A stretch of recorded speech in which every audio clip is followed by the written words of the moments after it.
میں نے دروازہ کھولا تو باہر مشیرہ مائی، ان کی روتی ہوئی بہو کلثوم اور سغرا باجی تینوں کھڑی تھیں۔ محلے کے اور لوگ بھی جمع ہو گئے۔ بشیرہ مائی نے مجھے دیکھتے ہی کہا، اپنی بیوی کو باہر نکالو، آج اس کا فیصلہ ہو کے رہے گا۔ اس نے میری بہو پہ جھوٹا الزام لگایا ہے۔ کلثوم کہہ رہی ہے کہ وہ اس دن گھر سے نکلی ہی نہیں۔ نسرین پیچھے سے نکل آئی۔ ہاں تو میں نے کب کہا کہ وہ نکلی تھی؟ میں نے تو کہا تھا کہ شاید میں نے اسے دیکھا ہے۔ کلثوم روتے ہوئے بولی، نسرین باجی آپ نے شاید نہیں کہا تھا، آپ نے امی سے یقین کے ساتھ کہا تھا کہ میں شہناز کے ساتھ کھڑی تھی۔ آپ کی وجہ سے آج مجھے مار پڑی۔ میرے میاں نے مجھے طلاق دینے کی دھمکی دی۔ آپ کو کیا ملا میرا گھر خراب کر کے؟ محلے کے لوگوں میں چہ مگوئیاں شروع ہو گئیں۔ ہر کوئی نسرین کی طرف نفرت سے دیکھ رہا تھا اور میں شرم سے پانی پانی ہو رہا تھا۔ میں نے نسرین کا ہاتھ پکڑا اور اسے سب کے سامنے کہا، معافی مانگو نسرین، ابھی ان سب سے معافی مانگو۔ نسرین نے جھٹکے سے اپنا ہاتھ چھڑا لیا۔ میں کیوں مانگوں معافی؟ میں نے جو دیکھا وہی کہا۔ اگر کسی کو برا لگتا ہے تو لگتا رہے۔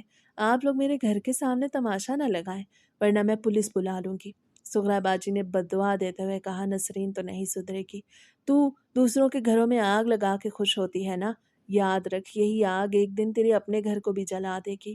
لوگ بڑبڑاتے ہوئے چلے گئے، مگر نسرین کے چہرے پر ندامت کا ایک قطرہ بھی نہیں تھا۔ وہ اندر جا کر اطمینان سے ٹی وی چلا کے بیٹھ گئی اور بھی سر پکڑ کے بیٹھ گیا۔ میری چھٹی کا پہلا دن جہنم بن گیا تھا۔ مجھے اندازہ ہو رہا تھا کہ نسرین کوئی عام چغل خور نہیں ہے، وہ ایک ایسی بیماری ہے جو خاموشی سے ہر ہنستے بستے گھر کو کھا جاتی ہے۔ اب وقت یوں ہی گزرتا گیا۔ چھٹی کا دن تھا۔ نسرین کی پچھلی حرکتوں کی وجہ سے گھر میں ایک عجیب سی گھٹن تھی۔ میں صحن میں لگے پودوں کو پانی دے رہا تھا کہ میرے موبائل کی گھنٹی بجی۔ دیکھا تو میرے سب سے پرانے اور گہرے دوست شاہد کی کال تھی۔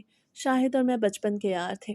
وہ ان چند لوگوں میں سے ایک تھا جن پر میں آنکھ بند کر کے بھروسہ کر سکتا تھا۔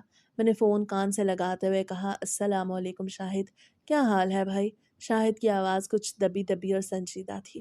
وعلیکم السلام یار، گھر پہ ہو؟ تم سے ایک بہت ضروری مشورہ کرنا ہے، فون پہ بات نہیں ہو سکتی۔ میں ذرا الجھن میں ہوں، کیا میں تھوڑی دیر کے لیے تمہارے گھر آ سکتا ہوں؟ میں نے فوراً کہا، ارے بھائی یہ بھی کوئی پوچھنے کی بات ہے، تم فوراً آ جاؤ، میں گھر پہ ہی ہوں۔ فون رکھ کے میں نے نسرین کو آواز دی جو کچن میں برتن سمیٹ رہی تھی۔ نسرین سنو، میرا دوست شاہد آ رہا ہے، ذرا جلدی سے کچھ اچھا سا بنا لو۔ وہ کچھ پریشان لگ رہا تھا، میں چاہتا ہوں اسے سکون سے کھلا پلا کے اس کی بات سنوں۔ نسرین نے کچن سے ہی جواب دیا، اچھا اچھا، وہی شاہد نا جس کے بارے میں آپ کہتے ہیں کہ وہ بہت شریف ہے، دیکھتی ہوں کیا بنتا ہے۔ ویسے بھی آپ کے دوستوں کے نخرے ختم نہیں ہوتے۔ آدھے گھنٹے کے بعد شاہد پہنچ گیا۔ اس کے چہرے پہ تھکن اور پریشانی صاف ظاہر تھی۔ میں اسے بیٹھک میں لے گیا۔ تھوڑی دیر بعد نسرین چائے اور پکوڑے لے کے آ گئی۔ اسے خاموشی سے ٹرے میز پہ رکھی، مگر میں نے نوٹ کیا کہ اس کی نظریں شاہد کے چہرے پہ جمی ہوئی تھیں، جیسے وہ اس کی خاموشی کو پڑھنے کی کوشش کر رہی ہو۔ جب نسرین باہر چلی گئی اور ہم اکیلے رہ گئے تو شاہد نے ایک لمبی آہ بھری، یار گھر میں بڑی مشکل ہو گئی ہے۔ میرا چھوٹا بھائی اسد، تم تو جانتے ہو اسے، اس کی شادی کا مسئلہ کھڑا ہو گیا ہے۔ وہ ایک ایسی لڑکی کو پسند کر بیٹھا ہے جس کے خاندان سے ہمارے ابا سخت نفرت کرتے تھے۔ اب مجھے سمجھ نہیں آ رہی کہ میں بیچ میں پڑھ کے اس کی شادی کیسے کراؤں۔ گھر والے تو بالکل نہیں مان رہے۔ ابا کہتے ہیں اگر اس نے وہاں شادی کی تو وہ اسے گھر سے نکال دیں گے۔ میں نے شاہد کا ہاتھ تھام لیا، یار تم فکر نہ کرو، اسد چھوٹا ہے، نادان ہے، تم ابا کو پیار سے سمجھاؤ، آخر بیٹا ہے ان کا۔ میری بات سن کے شاہد کچھ نیچی آواز میں بولا، یار میں نے سوچا ہے کہ میں ابا سے کہوں گا کہ میں خود اس رشتے کی ذمہ داری لیتا ہوں۔ شادی تو ہونی ہی ہے، چاہے چھپ کے کرنی پڑے یا سب کو منا کر، کیونکہ میرا بھائی اس لڑکی کو چاہتا ہے اور میں بس یہ چاہتا ہوں کہ کسی طرح یہ معاملہ حل ہو جائے، کیونکہ ابا نے پہلے ایک جگہ اسد کی بات پکی کر رکھی تھی تو یہ اس کے لیے دوسری جگہ ہوگی۔ اسی دوران مجھے محسوس ہوا کہ نسرین دروازے کی اوٹ میں کھڑی ہے۔ شاید اس نے آدھی باتیں سن لی تھیں اور پھر وہیں سے اپنا نتیجہ نکال لیا تھا۔ شاہد تھوڑی دیر بعد چلا گیا، مگر نسرین کے چہرے پہ ایک عجیب سی چمک تھی۔ وہ میرے پاس آئی اور طنزیہ لہجے میں بولی، بڑے شریف بنتے تھے آپ کے دوست، میں نے دیکھ لی ان کی شرافت کا لبادہ۔ میں حیران رہ گیا کہ کیا مطلب نسرین، تم کیا کہہ رہی ہو؟ میری بات سن کے وہ کہنے لگی، ارے میں نے سب سن لیا ہے، بس چھوڑیں اس بات کو، آپ تو اس کے لیے صفائیاں دینا شروع ہو جائیں گے۔ اب یہ بات یہیں پہ ختم ہو گئی۔ اگلے دن جب میں بازار گیا تو اس نے موقع غنیمت جانا اور شاہد کی بیوی کو فون گھما دیا۔ یہ تو میں آخری وقت میں گھر آ گیا اور میں نے سب سن لیا۔ سلمیٰ بہن، میں نسرین بول رہی ہوں، میری بات ذرا غور سے سننا، میں آپ کا بھلا چاہتی ہوں۔